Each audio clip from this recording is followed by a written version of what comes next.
Pak Jokowi, dia punya kekuatan besar. Dia selama ini, seandainya masih bisa mencalonkan kembali, saya yakin Pak Jokowi akan terpilih kembali. Karena kenapa? Dia disukai publik. Karakternya yang memasyarakat dengan didukung dengan face wajahnya yang terlihat seperti rakyat jelata, itu banyak disukai. Bahkan caranya dia memimpin seolah egaliter. Bahkan kemarin ketika turun ke warga malam-malam hari, videonya viral, banyak yang komentar suka dengan gaya kepemimpinan Pak Jokowi. Pak Jokowi dianggap sebagai presiden yang hadir di tengah masyarakat dan mampu menyelesaikan persoalan-persoalan masyarakat. Bahkan ada yang menilai publik masih puas dengan cara pemimpinan Presiden Pak Jokowi. Lantas, bagaimana kekuatan Pak Jokowi di Pilpres 2024?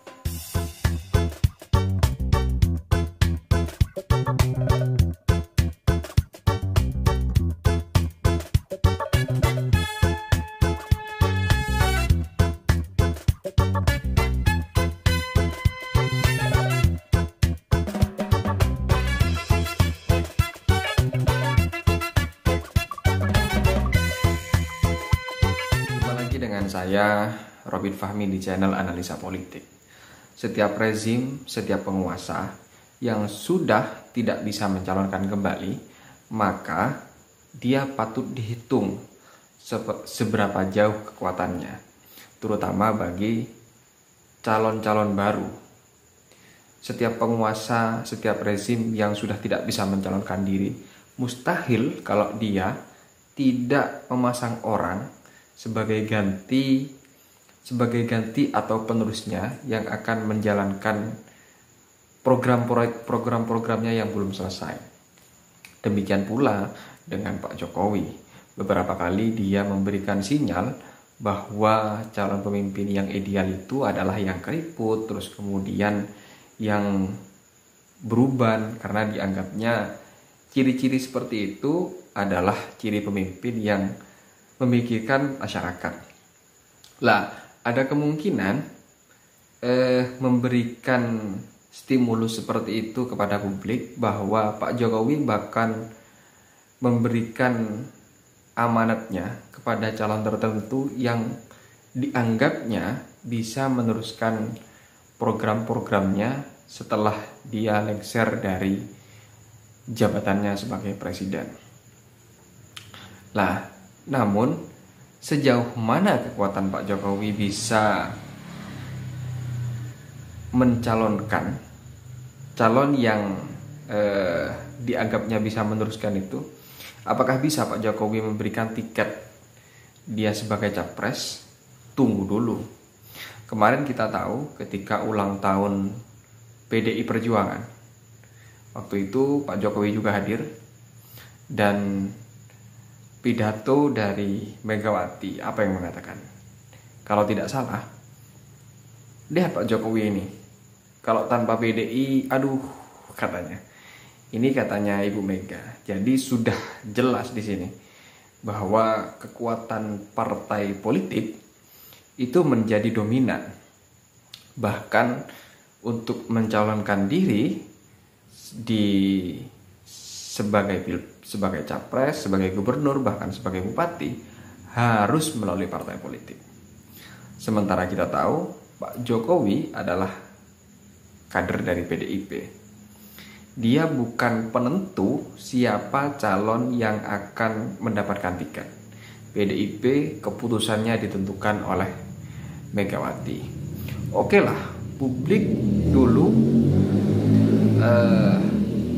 menilai bahwa KIB, Koalisi Indonesia Bersatu, itu di belakangnya ada Pak Jokowi. Jadi semua kekuatan tiga partai ini itu dikunci oleh Pak Jokowi. Tapi apakah benar? Baru-baru ini Surya Paloh, Nasdem, ketua partai Nasdem, yang lebih dulu menyatakan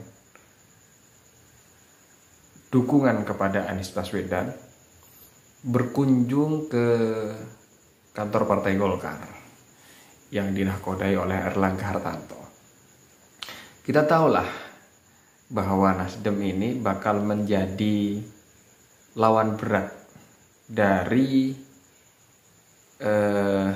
Ganjar Pranowo yang digadang-gadang ini adalah calon yang dipasang oleh penguasa, yaitu Pak Jokowi. Makanya kemudian muncul isu menteri dari Nasdem itu bakalan direshuffle. Dan sekarang isu itu semakin menguat.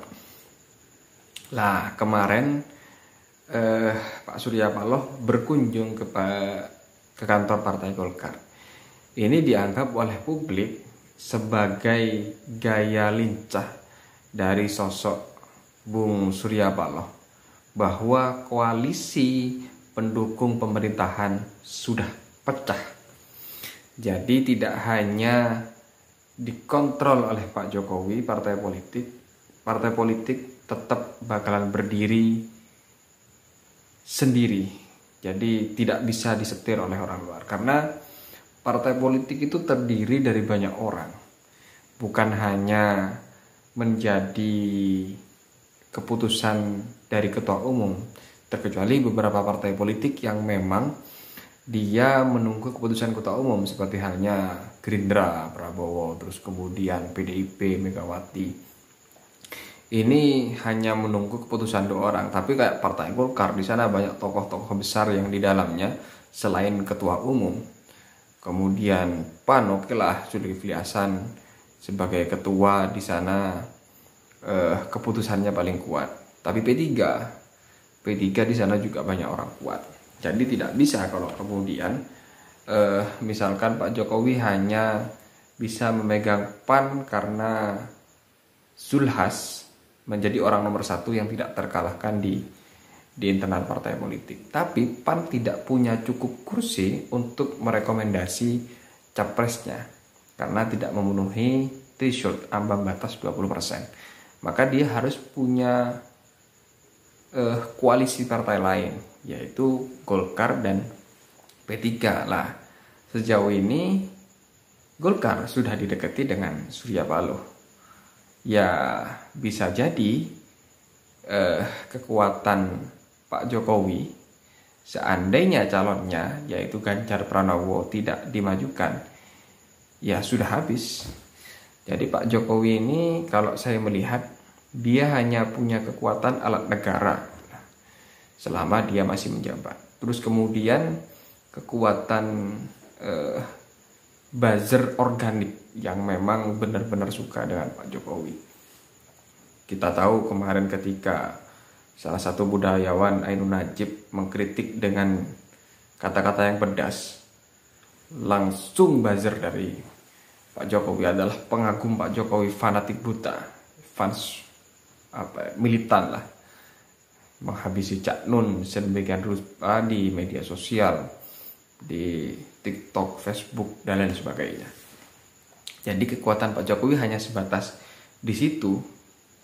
Tetap bakalan kesulitan untuk mengendalikan partai politik. Mau tidak mau, Pak Jokowi harus memberikan kekuatannya, tapi dengan calon yang sudah ditentukan oleh partai politik.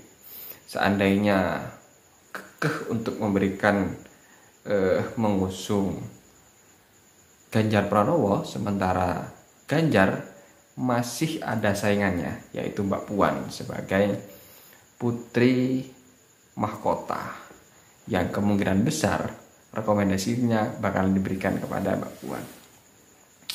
Jadi menakar kekuatannya Pak Jokowi, ya tunggu dari keputusan parpol dulu.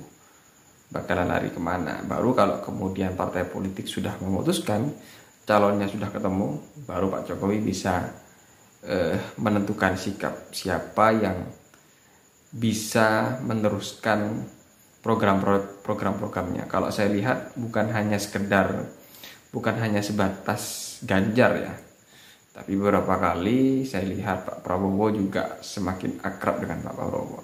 Sepertinya Pak Jokowi ini Prabowo Prabowo sebagai antisipasi seandainya Ganjar tidak bisa mencalonkan diri. Ya, hanya itu. Bagaimana pendapatnya teman-teman? Silahkan komentar di kolom komentar. Mari kita diskusi di sana. Assalamualaikum warahmatullahi wabarakatuh.